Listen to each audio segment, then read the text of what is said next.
Good afternoon, everyone, and welcome to the European Medicines Agency in Amsterdam to this virtual press briefing. Today, our safety committee, the PRAC, continued its discussion of the rare cases of blood clots in people who received the AstraZeneca vaccine against COVID-19 that have been observed in several EU member states. During this press briefing, we will inform you about the outcome of the discussions by the PRAC, details of the assessment and the next steps. My name is Marie-Agnes Heine, and I'm the head of the Communication Department at EMA. And I'm delighted to have with me Mrs. Ime Cook, the Executive Director of EMA, Dr. Sabine Strauss, the Chair of EMA's Safety Committee, the Pharmacovigilance Risk Assessment Committee PRAC. And I'm also very pleased to introduce to you Dr. Peter Arlett, the Head of Analytics at EMA, who can provide additional information about the agency's scientific procedures if needed. Before we start, I want to explain how we plan to run this press briefing. Please note that your microphone is disabled by default for the duration of the press briefing. We will first hear short remarks by Mrs. Cook and Dr. Strauss, and after that we will have about half an hour for questions. Once the question and answer session starts, please raise your hand in WebEx if you want to ask a question. To raise your hand, you will have to click on the icon next to your name in the list of participants. When I will give you the floor, you will be prompted on your screen to unmute yourself. We would appreciate if you could turn on your camera when you are asking a question. Today's briefing is being broadcast via YouTube and Europe by satellite. The footage can be used free of charge by all media. You will find the respective links in the invite sent yesterday. I'm now handing over to Mrs. Cook. Mrs. Cook, please. Thank you, Marie-Agnes, and good afternoon, ladies and gentlemen, and thank you for joining this press briefing. Our expert committee on the safety of medicines, the Pharmacovigilance and Risk Assessment Committee, has now come to a conclusion on the review of cases of blood clots in people vaccinated with AstraZeneca's COVID-19 vaccine. The committee has come to a clear scientific conclusion. This is a safe and effective vaccine. Its benefits in protecting people from COVID-19 with the associated risks of death and hospitalization outweigh the possible risks. The committee also concluded that the vaccine is not associated with an increase in the overall risk of thromboembolic events or blood clots. Now, during the investigation and review, we began to see a small number of cases of rare and unusual but very serious clotting disorders, and this then triggered a more focused review.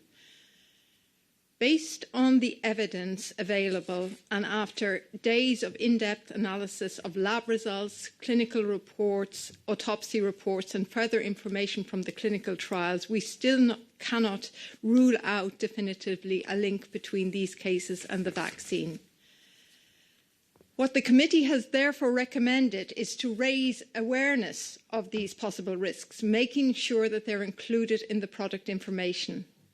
Drawing attention to these possible rare conditions and providing information to healthcare professionals and vaccinated people will help to spot and mitigate any possible side effects.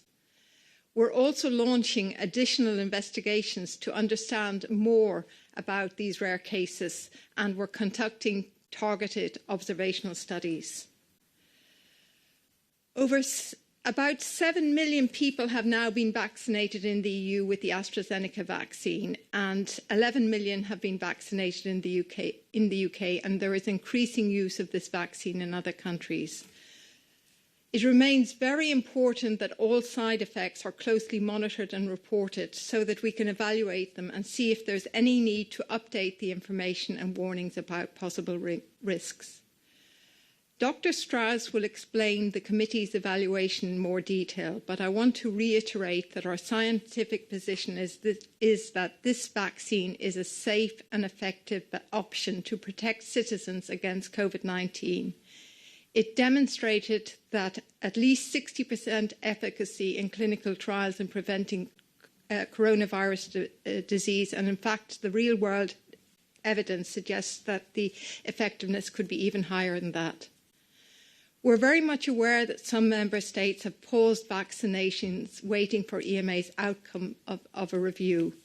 But given that thousands of people in the EU die every day, and in fact over 2,500 were reported one day last week, it really was crucial for EMA to review rapidly and thoroughly all the available evidence. So we made this review our highest priority, and our experts have worked intensively to analyse in great detail all the data available.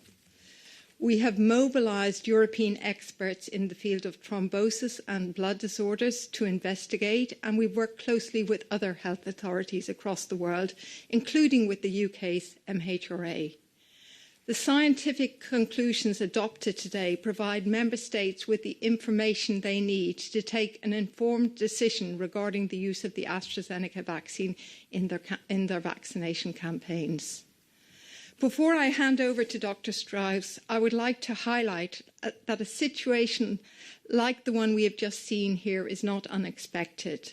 When you vaccinate millions of people, it's inevitable that rare or serious instances or illnesses will occur in the time immediately following vaccination. Our role in the EU regulatory system is to rapidly detect these incidents and investigate whether there may be a link to the vaccine or whether they are the result of illnesses which occur by chance close in time to the vaccination. We are committed to ensure that any new suspected adverse reactions are rapidly investigated to support decisions based on science, which can then support confidence in vaccines, which is so important in dealing with this devastating pandemic that we are facing. And we remain fully mobilised to ensure our public health role. Today's conclusion helps us to continue in the fight against this pandemic by raising awareness and providing up-to-date information as we have analysed it and as it becomes available, so that citizens across Europe are informed about what they need to do. Thank you very much. Thank you very much, Ms. Cook. And now I hand over to Dr. Strauss. Dr. Strauss, please. Thank you very much, Marie-Agnes, and good afternoon. The Pharmacovigilance Risk Assessment Committee, PROC, that I chair, has looked in great detail at the cases of blood clots reported after vaccination with COVID-19 vaccine AstraZeneca. As soon as these concerns arose last week, the committee started a comprehensive review of all the available evidence and working around the clock, making use of all the resources at our disposal. I want to thank the colleagues from the Belgium team that have led this assessment and worked side by side with colleagues from national competent authorities and the European Medicines Agency, as well as scientific experts in blood disorders, who we asked to provide advice in the assessment. The PROC has come to the following conclusions. This vaccine is safe and effective in preventing COVID-19, and its benefits continue to be far greater than its risks. PROC has found no evidence of a quality or a batch issue. The committee has assessed and discussed preclinical and clinical trial data, published literature, and adverse events related to the blood clots that have occurred during the vaccination campaign, reported by vaccinees and healthcare professionals. Critical to the review has been the careful scientific assessment and clinical scrutiny of the individual cases from the different member states. PROC noted that the number of thromboembolic events reported after vaccination is lower than the expected in the general population, and PROC has concluded that there is no increase in the overall risk of blood clots with this vaccine. Moreover, because the vaccine is effective in preventing COVID-19 disease, which in itself is a cause of blood clots, it likely reduces the risks of thrombotic events overall. However, there are also still some uncertainties. We have seen some very rare case reports describing specific unusual events of a combination of thrombosis and thrombocytopenia and bleeding. In a few cases, tiny clots developed in multiple blood vessels in the first 7 to 14 days after vaccination, a condition called disseminated intravascular coagulation. Also, in a few cases, we saw clots developing in blood vessels draining blood from the brain, and this condition is known as a cerebral venous sinus thrombosis. These conditions are linked to low levels of blood platelets, also known as thrombocytopenia, and the evidence we have is at the moment not sufficient to conclude with certainty whether these adverse events are indeed caused by the vaccine or not. So PRAC will continue to gather more information on these conditions, including additional studies, and PRAC will keep them under very close monitoring. PRAC also concluded that it's very important that these events are rare. As of last night, 7 cases of this disseminated intravascular coagulation and 18 cases of cerebral venous sinus thrombosis were reported out of almost 20 million vaccinated people. Furthermore, such cases were not identified in the large clinical trials, but that highlights the importance of being vigilant once the vaccine is administered to large populations. PRAC felt also that it is of great importance that healthcare professionals and people coming for a vaccination are aware of these possible adverse events and that they can spot possible signs or symptoms that may occur after the vaccination. Therefore, PRAC has recommended to add a warning to the SMPC and the patient leaflet and a description of these cases, so that this information should be provided to healthcare professionals and to the public. EMA and national health authorities will ensure that healthcare professionals and the general public are made aware of this information and made aware of the signs and symptoms of concern so that timely action can be taken to mitigate these risks. And with that, I would like to hand back to Marie-Agnes. Many thanks, Dr. Strauss. We are now going to open the floor for questions. Only to remind you, if you wish to ask a question, please click on the raised hand icon, which appears when you move your mouse over your name in the participants list in WebEx. When I give you the floor, you will be asked on the screen to unmute yourself, and you can then start by stating your name and affiliation. So let's see who wants to ask a question. So far, I don't see anybody. Do we have any questions?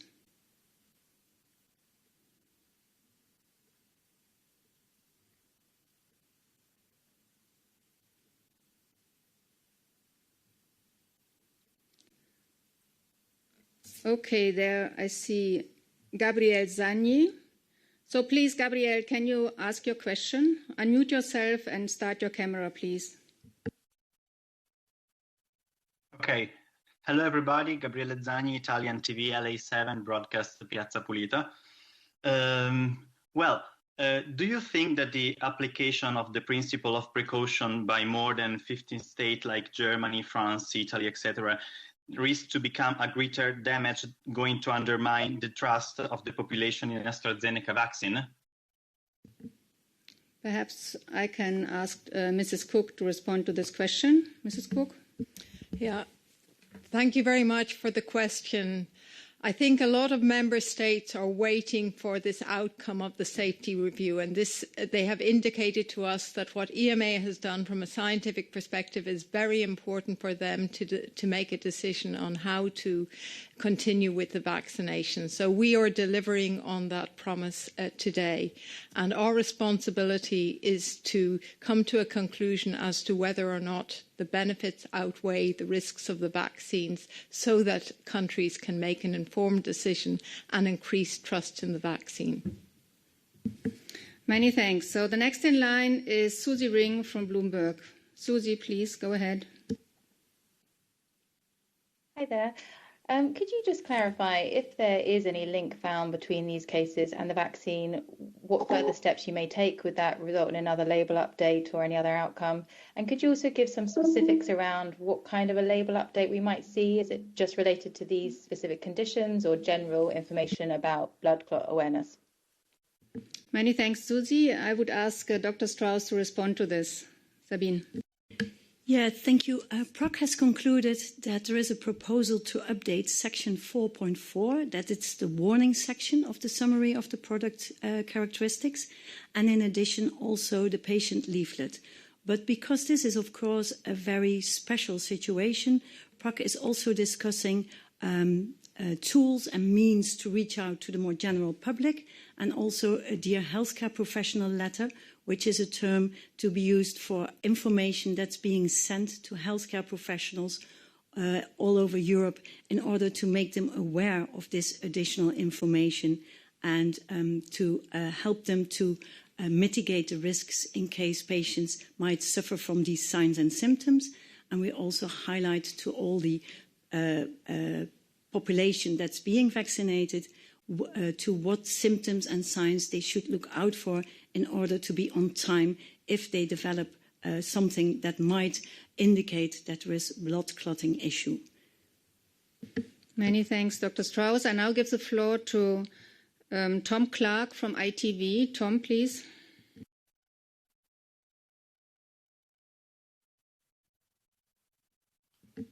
Tom, do you hear us?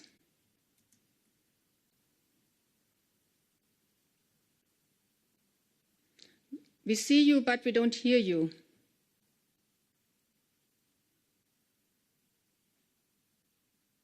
Can you open up your mic?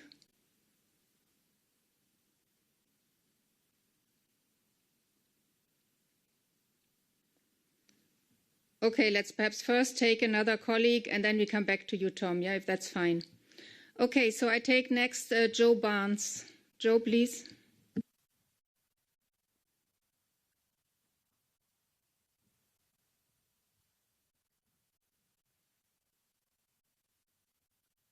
Obviously, more people have connection problems today. Oh, Joe, I see you. Can you talk? Do you want to ask your question?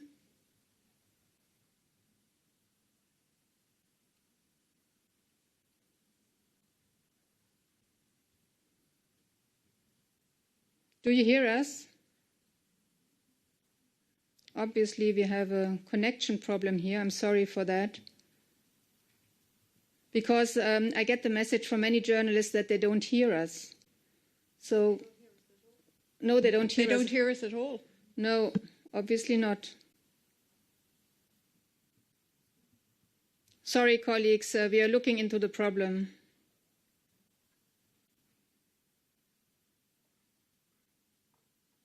Have they heard what we've said so far and the response to the first questions? I think so, because they have then asked questions. We would have heard before if they wouldn't have heard us, they would have told us. So let's try with the next journalist, Roland Termote from The Standard.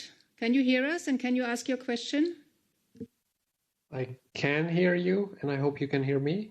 Yes, all fine. Thanks a lot. Okay, because the connection dropped, I'm not sure whether this question has in the meantime been addressed or not. But so you mentioned that the evidence that you have at the moment is not sufficient to conclude with certainty whether these adverse events are caused by the vaccine, these rare adverse events.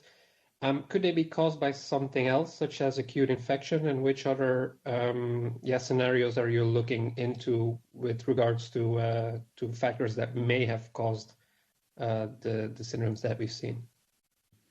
Many thanks. Dr. Strauss, can you take that question? Thank you.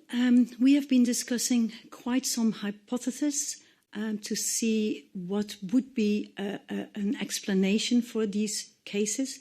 And as we know, COVID itself is an important risk factor for thrombosis and also a post-COVID syndrome. We noted that often people are being hospitalized with thrombosis in the aorta. So it might be that that might have played a role, but for the moment we still feel that we see sufficient information to include a warning in the product information. And we will further investigate with a scientific advisory group with additional studies, and maybe my colleague Dr. Peter Arlett would like to highlight the other studies that we are planning or the other investigations that might provide a more definite answer. Many thanks. So Peter, perhaps you can complete. So thanks very much. Indeed, this is an important safety review, and we need to make sure that safety review continues and that we continue to be driven by science and have a fast but also robust evaluation. Further evaluation will include additional expert advice, will include using epidemiological studies, so studies using healthcare data from the real world, and we can use that to look at a population level as to what the levels of thrombosis are. And we can also look at laboratory tests to see whether there's anything in particular about these patients that are getting the unusual blood clots that might suggest or help us to understand the mechanism for the clots occurring. Thank you. Many thanks for those additional explanations, Dr. Arlett. So I'll give now the floor to Jenny Hill from the BBC. Jenny? Hello, yes. From your initial investigations into these rare events, is there any suggestion so far that specific groups of people might be considered to be at greater risk of a thrombosis event? Dr. Strauss, please. Thank you. Yes, the PROC review of the cases of thrombosis combined with thrombocytopenia has shown a predominance in some groups, and notably in women and younger women of younger age. However, at the moment, it's still rather premature to conclude on a very specific group, because the background risk of thrombosis may be different in this group, but it may also be the case that more people have been vaccinated in this specific group. For example, reflecting a predominance of younger women. And we know that in the different member states, different vaccination campaigns have been going on. So the potential for different risk levels is being part of the further evaluation, like highlighted before. And if risk minimization options are identified, these will, of course, be further communicated. Many thanks. I'm now taking a question of Ole Alexander Sauer from the Aftenposten Norway. Ole, please. Hi, can you hear me? Yes, we can hear you. Yes, perfect. Yes, I'm Ole Alexander from Norwegian Aftenposten. How do you assess today's report from Oslo University Hospital? Have you taken that into account? I'll give the floor to Dr. Strauss. Well, we have assessed everything that was available to us up until yesterday, because we have, of course, a report available for the full PROC to be discussed. So if there is a report that has been come out today, that has not been included. But what has been included is the specific cases that we have received from Norway, and these have been discussed in depth. And also a Norwegian is represented in the Pharmacovigilance Risk Assessment Committee. So in that respect, we have taken everything on board. But if there is a study that has been published today, then we have not taken that on board yet. But it will be part of our continuous monitoring of these issues. And we will need to come back to these issues like we highlighted before anyway. So this is a preliminary conclusion on the specific cases. So it will be part of our further research for sure. Thank you. Many thanks. I now give the floor again to Tom Clark, ITV. We couldn't hear your question initially. I hope this time it works. Tom, please. Hello. Hi. Can you hear me this time? Yes. Go ahead. Thank you. The signal dropped out there for a bit. Thanks for coming back to me. I do appreciate it. Two questions. One, a technical one first. You mentioned you had 18 cases of CVST and 7 cases of another phenomenon. I didn't quite follow your description of it. Could you give us a little bit of a clarification on that? But secondly, can you help explain why we've seen significantly more cases of these events in EU countries compared to in the UK, where we only have 5 reported cases of CVST, even though twice as many doses of AstraZeneca vaccine have been distributed here in the UK. Thanks, Tom. Dr. Strauss? Yeah, thank you. Well, the DIC, disseminated intravascular coagulation, is a disease or a syndrome where there is thrombosis, so coagulation, whilst at the same time the blood platelets, the thrombocytes, are depleted, and therefore you get thrombosis in combination with bleeding. So it's that's a little bit of a further explanation of this specific disease, and it's at the moment it's rather difficult to know exactly the reasons why there is a difference in the cases. We're working from spontaneously reported cases, and what we know for sure is that the populations that have been vaccinated are very different between the different member states and between the UK. That might be a possible explanation, but at the moment we're not sure how to explain that. I don't know if Dr. Pieter Arlet would like to come in. Dr. Arlet? If I was to speculate, I think the most likely explanation is different populations being vaccinated. We know the AstraZeneca vaccine in the UK was given predominantly to older patients, and we know compared to the totality of European member states, therefore if blood clotting disorders are more common in younger women, for example, then it would suggest that you would get more cases in Europe than you would in the UK. Many thanks. So now the floor is given to Kai Kupferschmidt. Can you please ask your question, Kai? Yes, thank you very much. First of all, I'd appreciate it if you maybe could break down in terms of the cases of DIC and the thromboses, whether you could say how many countries these are from. But mainly I wanted to ask, when you say DIC, we've had this discussion in Germany, of course, also about hemolytic uremic syndrome. There's, the complement system involvement. Do you have any further ideas on what exactly might be happening if indeed the vaccine were involved that could trigger this? Dr. Strauss, please. Thank you. Yes, I can give you a breakdown on the CVST. As of yesterday, of course, we have 7 cases from Germany, 3 cases from Italy, 2 cases from Norway, and 1 from Spain. And we have, in addition to that, 3 cases in the UK and 2 from India. And I think it's a very relevant question that you are posing on what is exactly going on. And that's something that we are going to investigate and explore further in the near future with our advisory group, with specialists, with hopefully results from studies that will become available. But for the moment, it's all speculation. So, thank you very much. So next is Jenny Strasbourg from Wall Street Journal. Jenny, please go ahead. Hi, thank you.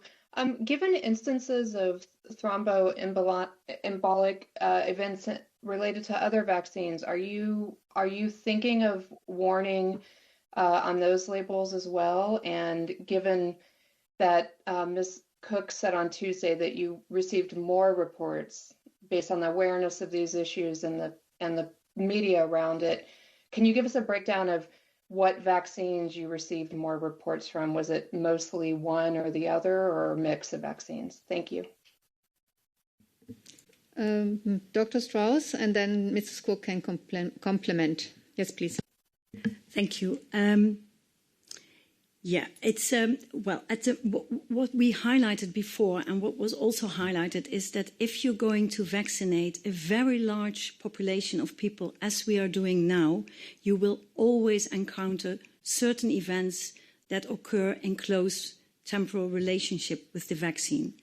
And we know that thrombosis and thromboembolisms are very common conditions. And I have some figures here that approximately 100,000 people develop blood clots every month in the European Union for different reasons, for all different reasons. So obviously, we also have reports coming in for all the vaccines on the different, on these blood clots and this thrombosis and thromboembolisms. But for now, the reporting, as is with the case with the AstraZeneca vaccine for the general occurrence of thrombosis and thromboembolisms, is below what we would expect from the based on the background occurrence of these clotting diseases. So at the moment, I cannot give you a very detailed breakdown, but we have looked into this from a thrombosis, thromboembolic perspective, and at the moment, there is no indication that the observed cases would be higher than the expected cases. So, like we highlighted before, these cases occur always, and they also will occur in temporal relationship with the vaccination. Many thanks, and I'll give also the floor to Mrs. Cook. Yeah, thank you very much. And yes, just to continue, just to say that we have now 4 authorised vaccines in Europe, and we are looking at the thromboembolic rates, reporting rates for all 4 of them. The 4th one, the Johnson & Johnson vaccine, is not yet on the market, so we're asking for specific investigations on this before, because we can't just tell from the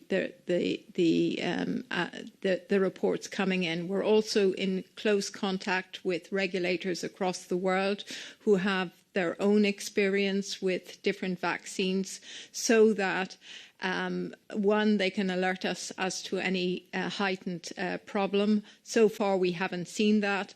But with increasing awareness, we may see also an increase in reports for all vaccines.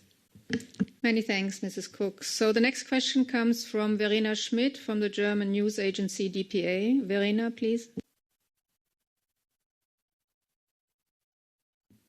Can you hear us, Verena? You hear me? Yes, now we hear you. Go ahead. Super. Thank you. Sorry, that was a technical hiccup. Yes, I'm Verena Schmidt-Hoschmann with the German press agency dpa. And my question is just from a consumer point of view, what exactly does that warning mean for people like me who want to get vaccinated in the near future? And would you advise anybody who has qualms about this vaccine to just refrain and wait for something else? Thank you. Mrs. Cook, you want to take that one? Yeah, one of the reasons that we are highlighting the conclusions from the safety discussions today is so that we raise awareness among people who have been vaccinated or intend to be vaccinated about things that they should look out for just in case they have any problem. If it was me, I would be vaccinated tomorrow, but I would want to know that if anything happened to me after vaccination, what I should do about it, and that's what we're saying today. Thank you very much. The next question comes from Bruno Waterfield from The Times. Bruno, please go ahead. Thank you. I hope you can hear me. Thank you for taking my question. I'm aware of the fact that there have been a number of cases in the United States of a condition called immune thrombocytopenia, ITP. Obviously, in the United States, there are different vaccines that have been authorised, Pfizer and Moderna. I just wondered whether you had looked at those cases, whether you could comment on them as an avenue of investigation, because it would seem to suggest that there's a broader problem than just AstraZeneca there, which links into what Peter was, or someone was saying about looking at all the authorised vaccines. I think it was EMA. But if you could tell us a bit more about those wider investigations, is this just uniquely a problem with AstraZeneca, or are there cases elsewhere as well with other vaccines? Thank you. Thanks a lot, Bruno. Dr. Strauss, please. Thank you very much for that question. That's a highly relevant point. And in the PROC agenda, there is a new signal highlighted, which is for all 3 vaccines and which concerns ITP. So the investigations have started there for all 3 vaccines, and we will come back to that as soon as possible, as soon as we have concluded that. But that's a signal that's ongoing at the moment. And yeah, does that answer your question? Yes, I think it did. So let's go to the next colleague. I give the floor to Naomi O'Leary from the Irish Times. Naomi. Thank you very much for taking my question. Is there any indication that perhaps these events could be more common in people who have had COVID-19 already and have come through it? Thank you. Dr. Strauss, please. Thank you very much. That's a very relevant question. And we are aware of cases described in the literature where young people who had asymptomatic COVID later on developed thrombotic events and thromboembolic events. However, in these cases, as far as they were available, we looked at the PCR to test for COVID, so they didn't have an active infection, but it's still very well possible that it might be something from a post-COVID period, and that's another thing that we will investigate and explore further in the near future. Thank you very much. The next question is from Laila Liverpool from the New Scientist.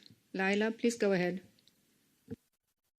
Thank you. I'm wondering if reports of these rare events are more common in younger women. Is there a possibility of a link with the contraceptive pill? And is this something that the EMA is also investigating? Dr. Strauss, please. Thank you very much. And yes, it is always a distinct possibility. And we have looked into that. We know that in general for the occurrence, because we shouldn't forget that the CVST occurs also at a certain level in the background anyway. And there, one of the risk factors that is highlighted for the disease or the syndrome as such is indeed oral contraceptives. So that's also one of the things that we will be further investigating in the near future. Many thanks. So the next question comes from Donato Mancini from the Financial Times. Donato, please go ahead. Hi, can you hear me? Yes, we can hear you. Thanks for taking my question. So I know you've ruled out the batch hypothesis for blood clots in general, but can you confirm the same has happened for the more serious combination of cerebral thrombosis and low platelet counts, or is that still a possibility there? Thank you so much. Dr. Strauss? Thank you very much. PROC has received advice from the Biologicals Working Party that has looked very carefully into this issue, and there is no batch-related issue. There's no issue with batch quality at all. So the possible link is not there, also not for these very special cases. Thank you very much. The next question comes from Antje Höning from Rheinische Post. Antje? Thank you. I have 2 questions. Can you say us something about a special risk for a young woman who are smoking? It was a debate in Germany. And the second question is, do you think that it was right that so many countries have stopped the vaccination? Okay, the first question to Dr. Strauss, and then I hand over to Mrs. Cook. Thank you. Yes, smoking is, of course, a well-known risk factor for thrombosis anyway. I'm not sure yet that it's a real risk factor for these very specific cases, but it's something we are also looking into. Thank you. Mrs. Cook, can you answer the second question? Yeah, so I think it's very important to highlight that when a country makes a decision about vaccination, they do that with the full knowledge of their population, of what's available and what the particular risk factors to their population are. What our job is to look at the vaccine and to see whether it's safe, quality and effective, and whether the benefit outweighs the risk. And that's what we have done. We cannot comment on the individual decisions in member states. Many thanks, Mrs. Cook. So now we have Gretchen Vogel from the Science magazine. Gretchen, go ahead, please. Hello.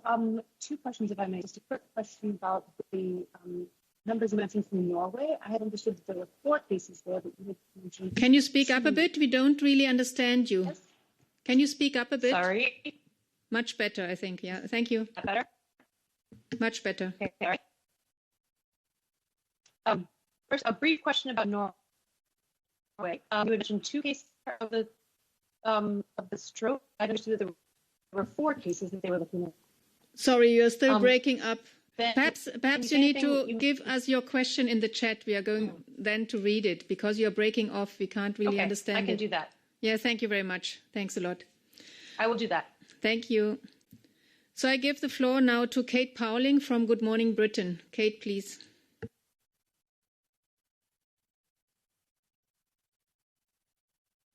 Hi. Can I ask, how concerned are you about national regulators making unilateral decisions that have caused a lot of worry among the 11 million who have been vaccinated in the UK? Mrs. Cook, can you take that question, please? Thanks.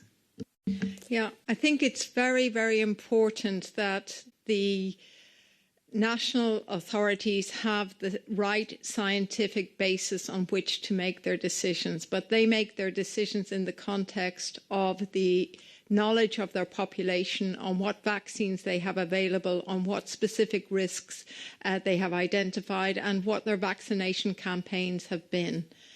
Our job is to ensure that we provide the right evidence on the vaccine so that countries can make an informed decision. Thank you very much. So now we have Thomas Migliarina from Switzerland. Thomas, please. Yes, thank you. Mrs. Cook, is there any discussion among the experts as to whether we can harmonize the application of the precautionary principle? Because this might not be the first situation we are in. Is that even possible to harmonize the application of the precautionary principle? Thank you very much. Mrs. Cook, please. Yeah, I think there's a lot of things that we need to do to make sure that everybody has the same information about the benefits and risks. And we tend to look at from the regulatory perspective because we are medicines regulators. We work very closely with medicines regulators in Europe who are part of our network. We also work with medicines regulators across the world. But we're not the only actor in the supply of in the rollout of vaccines, and we need to work with the national immunisation technical advisory committees and with the scientific advisors in member states as well, so that we all have the same information so that everybody can make informed decisions. Many thanks. We try again, Joe Barnes from Express. We didn't hear your question, or we didn't hear you speak, actually. Does it work now? Oh. Joe, can you try? Sorry, yes, Joe Barnes from the Daily Express. I must have been disconnected at the time. Thank you for taking my question. So just very quickly, on the information and the evidence you have based today, published today, sorry, should the EU and European countries that have stopped using AstraZeneca immediately start jabbing people in the arms and continuing their rollout from now? And then you mentioned, oh, sorry, coffee machines going off in the background, that 2,500 people died in one day last week. Do you think that countries stopping using the AstraZeneca jab has cost lives? Thank you. Mrs. Cook, do you want to respond to that question?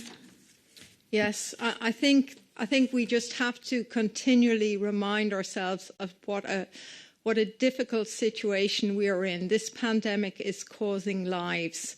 We have vaccines that are safe and effective that can help prevent death and hospitalisation. We need to use those vaccines within the environments that we have them. Thank you.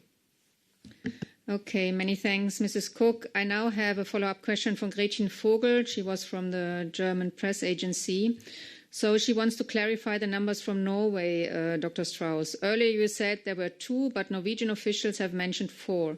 Were 2 of those the DIC cases you mentioned, Dr. Strauss? Thank you very much for the follow-up question. Yeah, the numbers are challenging, I think. What we have done is we have taken the cases, we have discussed at the level of the Pharmacovigilance Risk Assessment Committee all the cases, also all the Norwegian cases that were available to us up until yesterday. And we have, after careful review, categorized 2 of those cases as CVST cases, and that has been our main focus. So therefore there is a big bit of a difference between the numbers that are being used, but like I highlighted, the numbers are quite difficult, but we reviewed all the cases that were reported and brought to our attention in the different member states. Okay, many thanks. So I think that these were the questions we received. I want to thank all of you for attending this press conference. If you have any further questions, please do not hesitate to contact our press office. And I also want to recommend to you to look at our website, ema.europa.eu, because you will find additional information about our safety monitoring of COVID-19 vaccines on this website. So thank you very much and goodbye.